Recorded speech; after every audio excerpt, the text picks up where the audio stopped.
Good morning, Mark Frederick, Le Charcuterie Anglais. If I cough, I'm just sorry.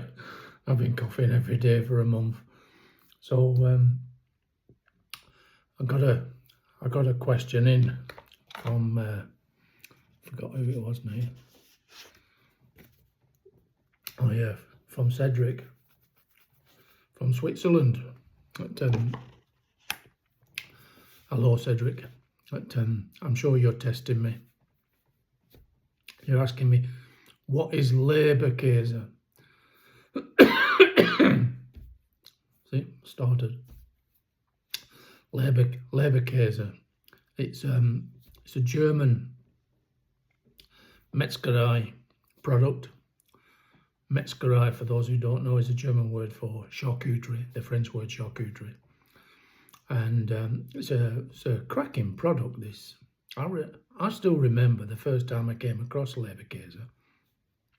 Didn't have a clue what it was. I just saw it at an Imbiss, a takeaway, German takeaway. And it was being served hot in Brochen, in bread rolls. And I thought, God, that's just my cup of tea, that is. And I just had to try it. I'd not long had breakfast, and I think it was like, this was about 11s, and I was out and about. And I'm trying to think where I was now. I'm struggling to remember where I was, but anyway, no, possibly Frankfurt, but I'm not sure about that. Anyway, that doesn't matter where I was. It was in Germany somewhere. And yeah, so I came across it for the first time, God, many moons ago. And at first, like the name, Leberkase, I thought, well, that's a strange name. And there was something niggling away at me as to, I'm sure I kind of know those words. And anyway, when you translate Leberkase, it means liver cheese. I know.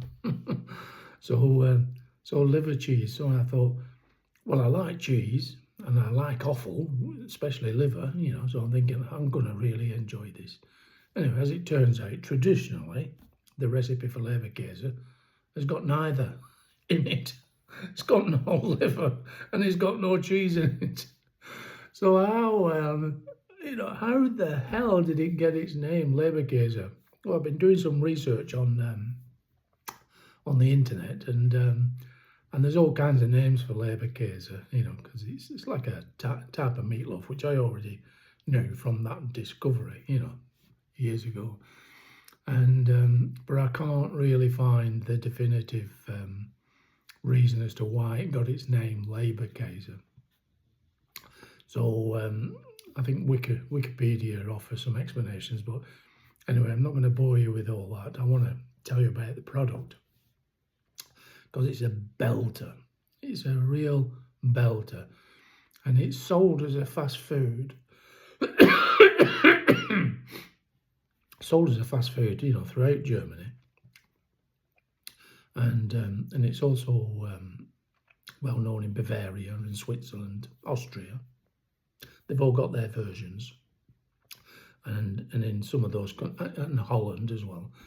But they've all got different names. So I'm not going to churn off all the different names. But Leberkase is traditionally, get this, beef, bacon and pork. Doesn't that sound fantastic?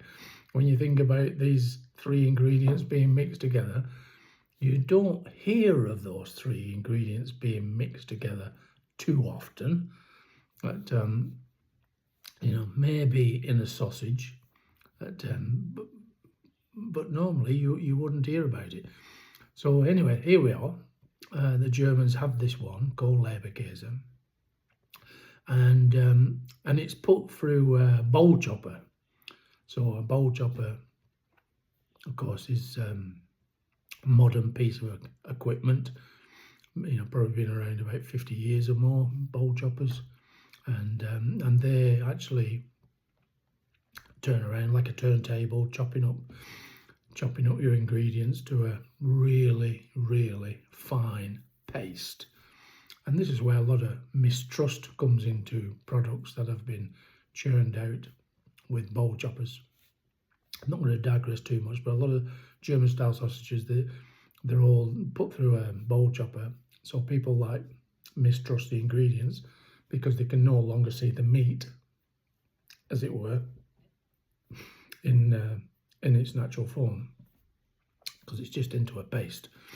But you have to trust your suppliers, your producers, your butchers, your farmers, etc. So you know, that's what you've got to go back to, is, you know, trust. Anyway, I'm digressing again. Let's get back to Leberkase. Leberkase, once it's gone through a bowl chopper, it comes out like a paste. It's seasoned up, and you do have to add ice during the manufacturing, the production of Leberkase, to make sure you keep the temperature in the safety zone. But as the product needs water, it's getting it through the ice anyway. So you can use a food processor at home if you want to make it at home, and I urge you to make it, and because it's fantastic. So what do you do and how do you form it? Well, like I said, you've got to get it to a paste. You've got to find seasonings that's going to suit you. And myself, I very often just stick to salt and pepper for a lot of things, and maybe one or two other ingredients on top, but that's where I go. And I would probably start off, if this is your first time for Leberkase, I'll probably just start off with that. Then you know where to move thereafter with your seasonings. And the other, you can make these in your bread tins and everything else. But I find the best way is, if I can show you, is to make them in silver foil containers. And then what I do, I then sit them in a bread tin, and I cook it that way. In the silver foil, if you're retailing, if you're a butcher's, you can retail them in the silver foil containers, ready to bake at home, ready to cook at home. And this one's ready to cook. It's ready to go, but not ready to go as in eat. Ready to cook. You know. So, but if you're making several, if you put them in these silver foil containers, you can freeze them down if necessary, and just get them out when you need them, defrost and then bake. So, so here I've got. It's going to be my lunch today. So, and I've got it in my extendable bread tin. I mentioned about this in a previous video. So, and it fits snugly in there.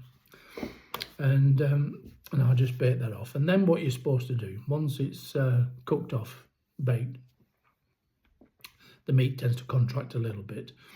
And then what the Germans do at the imbisses, the takeaways, they tend to cut a finger's width, a slice, serve it in a bread roll, you know, perhaps with a bit of mustard, and away you go. And it's a real treat. Or you can serve it as a piece, a slice, with some lovely, you know, veg, seasonal veg, so whatever you got at the time. So this time of year, because we're now in November 25, and you know, me, I'll be cooking this later, straight off, with some roast potatoes, so a little bit of English slant. So I'll be using roast potatoes. I'll be cooking this as a roast, and then slicing it to serve with what they call a Jaeger sauce, a hunter's sauce. So it's based on mushrooms. So I'll be serving it with that, and with roast potatoes and mixed veg. So keeping it simple. It will be quite nice with the Yorkshire pudding, but I won't be doing Yorkshire puddings today. So we don't want to mix Yorkshire and German stuff, really. But it would be nice with Yorkshire pudding. So yeah, so that's what I'm going to do is, bake it off. Just leave it to, rest for 5-10 minutes before slicing and serving, and cut her fingers width. Now, I've got big fingers, and my fingers, well, a finger's width is still not enough for me. So, I'll be going a finger and a half for sure. So, and I'm sure a lot of you have got smaller fingers than me. So, albeit the suggestion is a finger's width, go 2 fingers. Trust me, go 2 fingers. You'll adore it. So whether you serve it on a plate with all your Sunday veg, or whether you slice it as a takeaway item in a bread roll, you're not going to be disappointed. Now then, traditionally, this would have been, traditionally, as I've mentioned, beef, bacon and pork. But some other versions, which is quite interesting, especially for this time of year, is horse meat and turkey. And that gets my attention. We can get horse meat here. For those of you who don't know, I live in Germany. So we can get horse meat here. And of course, like turkey, we're in November, we're building up to Christmas, etc. There's going to be plenty of turkey available. So I like that idea. And in fact, I'm going to work on doing that. So another video will come later on. So, because definitely need to include horse meat in the videos that I make, because it is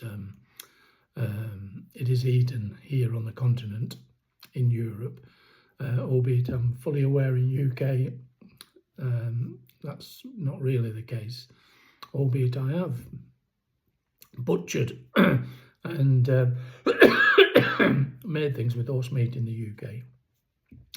Made some salami and a few other things in UK with horse meat for an owner of an abattoir. But anyway, that's another story. So so Leberkase, I hope you'll give it a try. Food processor at home, okay? Get it down to this fine, really fine paste, or almost like a pate consistency, because that's basically what it is. And you could use, if you're looking for a recipe, you can follow a pate recipe for the seasoning, all right? And get it into this paste. Fill your containers. Like I said, I try not to buy single-use products like plastics and stuff, and silver foil is another one. However, in this case, I will do it because you can use these for freezing and cook quite easily in the outer trays, which makes washing up a lot easier. You just throw away the silver foil. So so there we are. So I hope you enjoy the information about Leberkase, what it is, liver and cheese, but no liver and cheese in the ingredients. Oh my God, but very confusing. And but what a fantastic product it really is. And when I first saw it, I my eyes and my belly, were falling in love with it. And I wanted to eat one right there and then. Which, just as I'm telling this, it just reminded my grandma, who's been dead for a long time. Who's passed a long time ago. Lovely lady. She always used to say to me, "Your eyes are greedier than your belly, young Mark." But so fond memories of that, and she was right. My eyes are greedier than my belly, because when I see something, especially meaty, I want to get in there and have it, regardless if I've just eaten 5 minutes ago. And that was the case when I first came across Leberkase. So, but I don't mind me eyes being greedier than my belly when it's something as good as, as good as this. All right. So you can all make this. It's easy peasy. Get on there, give it a go, and make everybody happy. As we're coming up to bonfire night, this is an ideal product for putting into bread rolls, because once you've baked this off and you cut them into slices, you can chill these down if you wish, and then reheat them by putting them on a griddle plate or in a frying pan, and crisping them up and bring them up to eat that way. So bringing them back to temperature, then slap it in between two slices of bread, the bread roll, and serve that to all your friends and folk at bonfire night. So it'll go down a treat, and you'll be remembered. Anyway, enough's enough. Toodaloo. If you like the information, buy me a coffee. Information in the link below. Well, top and bottom, I think. All right, bye.